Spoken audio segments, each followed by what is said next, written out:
Graça e paz, amados diletos irmãos. Aqui quem vos fala, vosso irmão em Cristo, presbítero Gregório, trazendo mais um pedacinho do Maná dos Céus. Hoje eu quero encerrar o capítulo 11 de Atos do Apóstolo. Estarei lendo do versículo 19 até o versículo 30. É uma leitura extensa, mas nós precisamos fazer essa leitura porque nós estamos estudando o livro de Atos do Apóstolo. A palavra do Senhor diz assim: aqueles, pois, que foram dispersos pela tribulação suscitada por causa de Estevão, passaram até Fenícia, Chipre e Antioquia, não anunciando a ninguém a palavra senão somente aos judeus. Havia, porém, entre eles alguns cíprios e cirineses, os quais, entrando em Antioquia, falaram também aos gregos, anunciando o Senhor Jesus. E a mão do Senhor era com eles, e grande número creu e se converteu ao Senhor.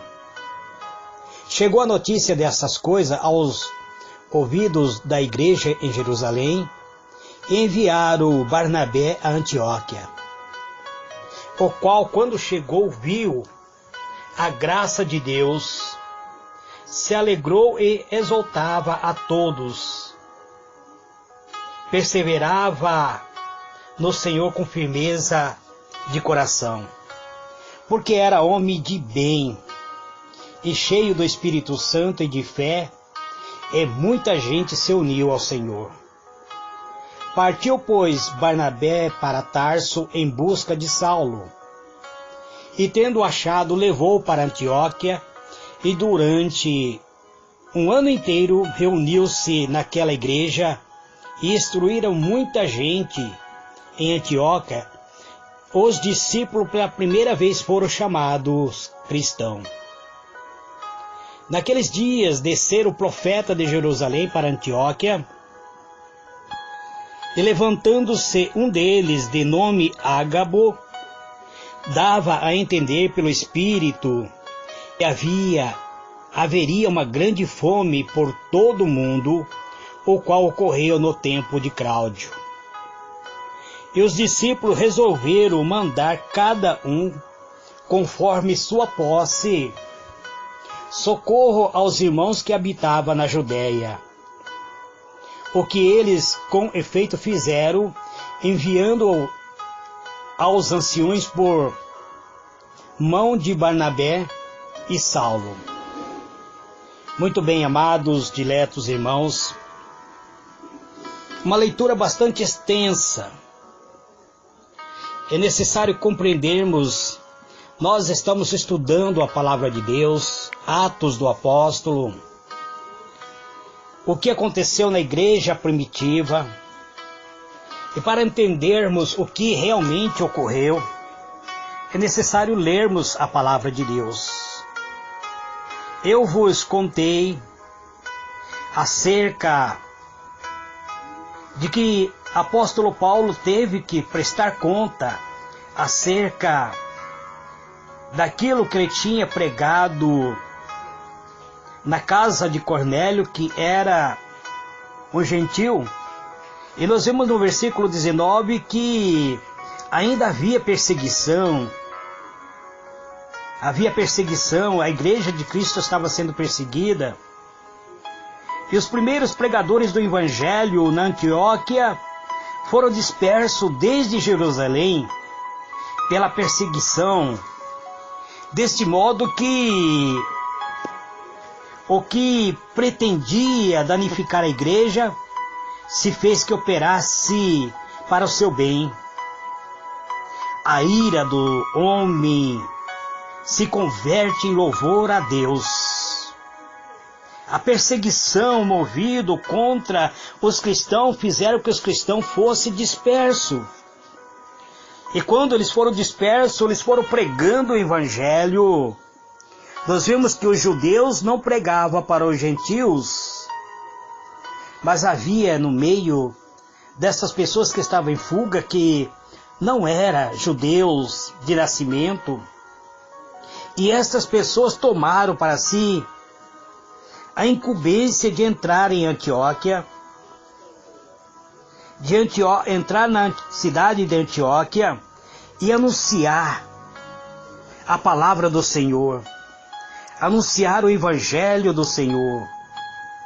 Havia entre esses irmãos que estavam fugindo de Jerusalém homens, mulheres, servos dos senhores, que não eram também somente judeus, eram síprios e sirineses, e os quais, tomando para si a incumbência, eles foram também aos gregos e anunciaram o Senhor Jesus. Então a perseguição movida contra a igreja serviu para que a igreja viesse pregar, para que viesse desenvolver o ministério da pregação, pregar o nome de Cristo, pregar a crucificação, a cruz de Cristo, pregar Cristo, o ressuscitado, aquele que foi glorificado. A pregação deles, amados, era acerca daquilo que realmente eles estavam crendo. Eles acreditavam que Deus estava com eles, eles acreditavam que eles foram incumbidos por Deus através do Espírito Santo. Então eles entraram em Antioquia e começaram a pregar o Evangelho, pregando com toda a autoridade, com um poder divino. A palavra de Deus diz que a mão do Senhor estava com eles. A mão do Senhor estava com esses pregadores. E sendo que a mão do Senhor é considerado como o próprio Espírito de Deus, sendo que a mão do Senhor é considerado como o próprio Espírito Santo, então converteram-se, pessoas aceitaram o Evangelho, eles acreditaram, eles foram convencidos da verdade do Evangelho, passaram a acreditar no poder. Converte-se dessa forma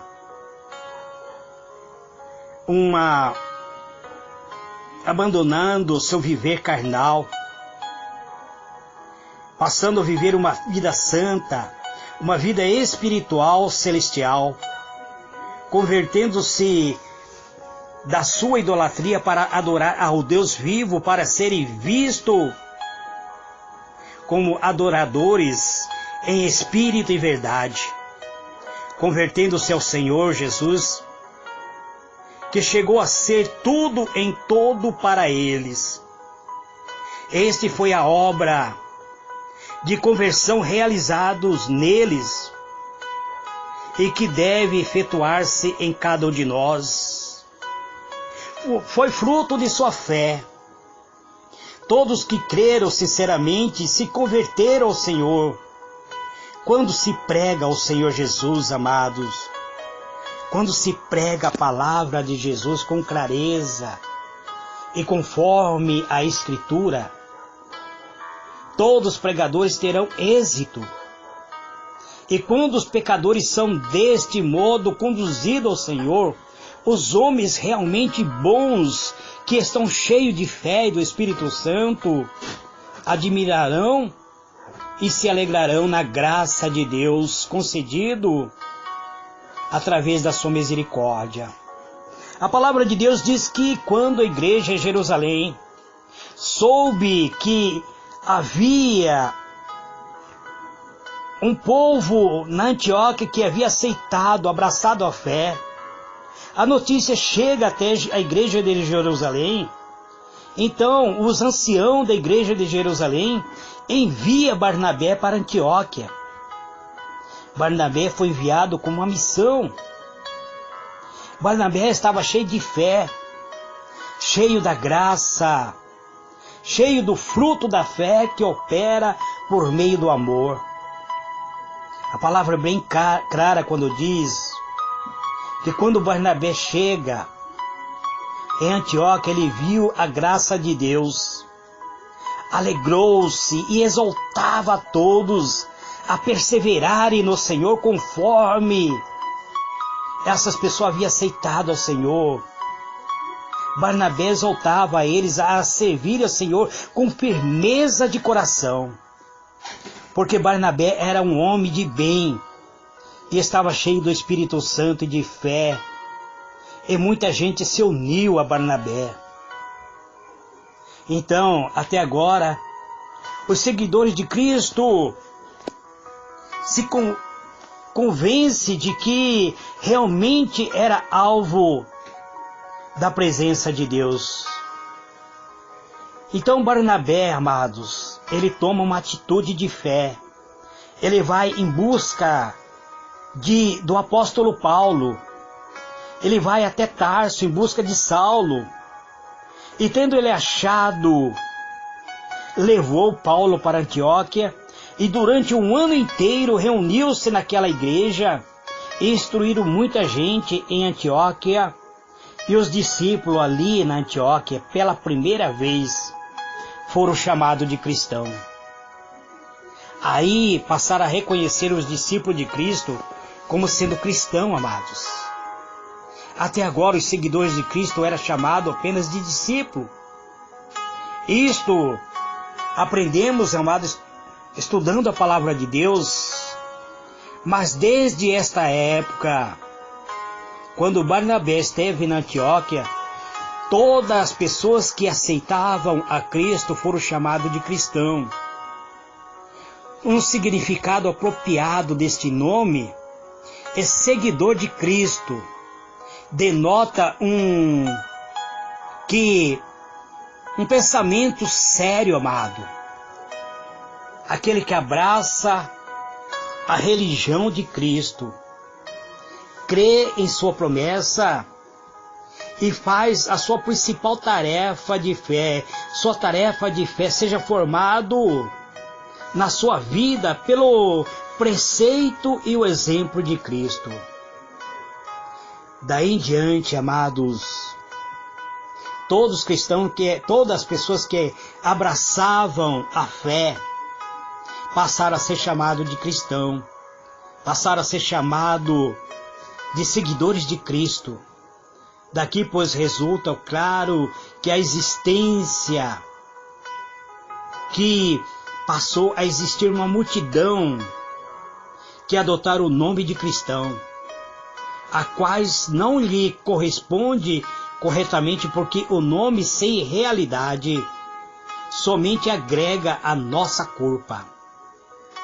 Ser chamado de cristão, amado, sem professar uma fé genuína, só vai fazer com que sejamos, amados, cheios de culpa.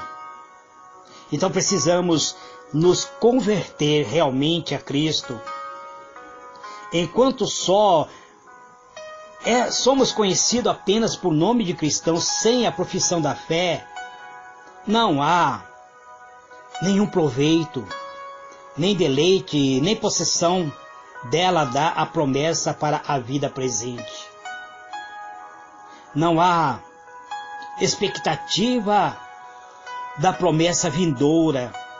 Então precisamos realmente nos revestir desta fé genuína, confessar ao Senhor o nosso pecado. Concede-nos, Senhor, esta graça que sejamos genuínos cristãos. O genuíno cristão esquece totalmente de tudo que há no mundo. Passa a amar somente a palavra. Passa a amar a Cristo como sendo o Senhor e Salvador da sua alma. Então devemos ser seguidores de Cristo. O cristão verdadeiro sentirão compaixão por seus irmãos que passa por aflição. O cristão verdadeiro sentirá necessidade de auxiliar outros que necessitam da salvação. Assim se eleva o fruto para louvor e a glória de Deus. Se toda a humanidade fosse verdadeiramente cristã, com quanto júbilo se ajudariam uns aos outros. Toda a terra seria como uma grande família, esforçando-se cada membro por cumprir o seu dever a ser bondoso, revestido pela graça, pela misericórdia divina. Nós vemos, amados, que a palavra de Deus diz que o apóstolo Paulo e Barnabé ficaram por 1 ano ensinando esta igreja na Antioquia. E Antioquia passou a chamar os seguidores, os discípulos de Cristo, de cristão. E naquele dia também desceram profetas de Jerusalém para a Antioquia. A palavra de Deus nos revela que no meio desses profetas havia um que tinha o nome de Ágabo. Ágabo levanta no meio da igreja e dá a entender pelo Espírito Santo que haveria uma grande fome por todo o mundo. E a palavra de Deus nos afirma que isso ocorreu no tempo de Cláudio. Eu não pesquisei a data que Cláudio assume o trono. Eu não pesquisei, mas a Bíblia diz que essa grande fome ocorreu no tempo de Cláudio. Então os discípulos que estavam na Antioquia, que eram totalmente gentil, amados, que eram povo gregos, que não tinha nacionalidade, judeus que não era de origem judaica, esses discípulos resolveram mandar cada um conforme suas posses socorro aos irmãos que habitavam na Judéia. Grego, estendendo a mão para os judeus que estavam passando fome. Gregos socorrendo os judeus que estariam passando por penúria, por fome. E eles fizeram isso enviando aos anciãos por meio de Barnabé e de Paulo. Finda-se aqui o capítulo 11.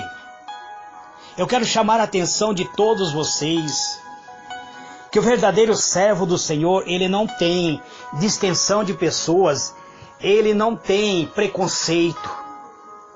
Ele estende a mão para judeus, para grego, para branco e negro, para pessoas de outras religiões. Parece que isso não está sendo feito nos dias atuais, amados. Hoje nós estamos limitados simplesmente aos nossos preconceitos. Se o irmão não concorda comigo, eu simplesmente vou desprezar ele. Se o irmão não fala a mesma linguagem que eu falo, ele não serve para ser parte integrante, pois ele não professa a mesma fé que eu professo. Isso não é ser cristão, amados.